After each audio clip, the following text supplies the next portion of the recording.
Nobody hit me harder than Justin Gaethje. At the highest level, it's who makes mistakes first, and I'm gonna need to teach him that.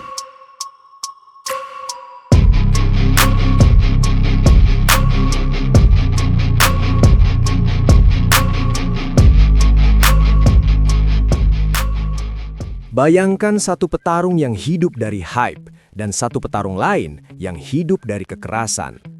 Jika Paddy Pimblett benar-benar bertarung melawan Justin Gaethje, hanya satu yang akan keluar dengan tangan terangkat, dan kemungkinan besar hanya satu yang keluar tanpa luka serius. Paddy Pimblett versus Justin Gaethje adalah pertarungan yang terlihat seru di atas kertas. Tapi ketika kita membedahnya secara realistis, ini bukan sekadar duel gaya bertarung. Ini adalah pertarungan antara generasi, pengalaman, dan realitas level elit UFC.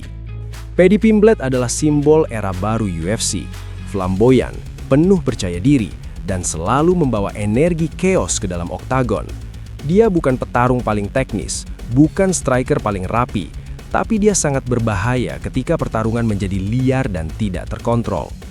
Paddy bertarung dengan tekanan tinggi, dia maju terus, memaksa lawan bertarung dengan ritmenya, dan selalu mencari celah untuk membawa pertarungan ke ground lalu mengunci submission. Insting grapplingnya bagus, terutama saat lawan mulai lengah. Namun, masalah terbesar Paddy selalu sama. Defense strikingnya sangat terbuka, footworknya lurus, dan terlalu sering dia mengandalkan dagu dan keberanian untuk bertahan dari serangan lawan. Melawan petarung level menengah, ini masih bisa berhasil.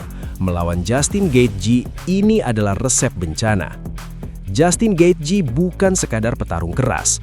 Dia adalah salah satu striker paling merusak yang pernah ada di divisi lightweight. Versi Gaethje saat ini jauh lebih berbahaya dibandingkan versi liarnya di awal karir. Dia tidak lagi asal brawl. Dia lebih sabar, lebih terukur. Tapi ketika waktunya menghancurkan, dia tetap sama brutalnya. Low kick Gaethje adalah senjata utama. Satu demi satu, dia menghancurkan kaki lawan, menghilangkan base, menghilangkan pergerakan, dan perlahan mematikan seluruh game plan lawan. Dan inilah titik kritis untuk Paddy Pimblett. Begitu kakinya rusak, kemampuan menyerang dan shootingnya akan hilang. Tekanan khas Paddy akan berubah menjadi kepanikan. Di atas kaki, ini adalah keunggulan besar untuk Justin Gaethje. Timing pukulannya lebih tajam, powernya lebih konsisten, dan yang terpenting, dia tahu cara menghukum kesalahan kecil. Satu entry ceroboh dari Paddy bisa dibalas dengan counter keras yang mengubah jalannya pertarungan dalam hitungan detik. Lalu bagaimana dengan grappling? Inilah satu-satunya area di mana Paddy Pimblett masih punya harapan nyata. Jika Paddy bisa membawa Gaethje ke clinch, menekan ke cage, dan memaksa pertarungan ke ground, maka peluang submission itu ada. Namun, masalahnya, Justin Gaethje memiliki takedown defense yang sangat solid. Dia sudah menghadapi grappler terbaik di dunia. Dia sudah ditantang oleh Khabib, Oliveira, Chandler, dan Poirier, dan hampir tidak pernah dikontrol lama di bawah. Bahkan, jika Gaethje terjatuh, dia sangat eksplosif untuk bangkit. Dia tidak panik, dan dia tahu cara bertahan cukup lama untuk kembali berdiri dan menghukum lawannya. Artinya, Paddy membutuhkan kesalahan besar dari Gaethje untuk bisa menang lewat submission, dan Gaethje jarang membuat kesalahan besar. Disinilah faktor pengalaman menjadi penentu utama. Justin Gaethje sudah berada di laga 5 ronde, sudah merasakan tekanan title fight, sudah bertarung di level tertinggi UFC. Paddy Pimblett belum pernah diuji oleh striker sekeras dan sepintar Gaethje, belum pernah benar-benar dipaksa untuk bertarung di luar zona nyamannya. Dalam pertarungan besar, pengalaman bukan sekadar angka, pengalaman adalah senjata. Lalu bagaimana skenario kemenangan masing-masing? Jika Paddy Pimblett menang, itu kemungkinan besar terjadi dengan cepat. Pertarungan kacau, Gaethje terlalu agresif. Paddy berhasil masuk clinch, menarik ke ground, dan mengunci submission di ronde pertama atau awal ronde kedua.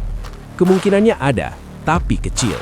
Skenario Justin Gaethje jauh lebih realistis, menghancurkan kaki Paddy sejak awal, menjaga jarak, menghukum setiap entry ceroboh, dan mengakhiri pertarungan dengan TKO atau KO brutal di ronde kedua atau ronde ketiga. Jika kita jujur dan objektif, Justin Gaethje adalah favorit mutlak. Bukan karena Paddy Pimblett buruk, tapi karena match up ini terlalu cepat, terlalu keras, dan terlalu berbahaya untuknya di tahap karir saat ini. Prediksi paling realistis adalah Justin Gaethje menang via TKO di ronde kedua atau ronde ketiga. Ini bukan akhir dari Paddy Pimblett, tapi ini adalah pengingat keras bahwa di level elite UFC, hype saja tidak cukup. Sekarang pertanyaannya untuk kalian, apakah Paddy Pimblett bisa menciptakan upset terbesar dalam karirnya? Atau Justin Gaethje kembali membuktikan bahwa dia adalah penjaga gerbang kekerasan di divisi lightweight? Tulis pendapat kalian di kolom komentar, karena di UFC, satu kesalahan kecil bisa mengubah segalanya.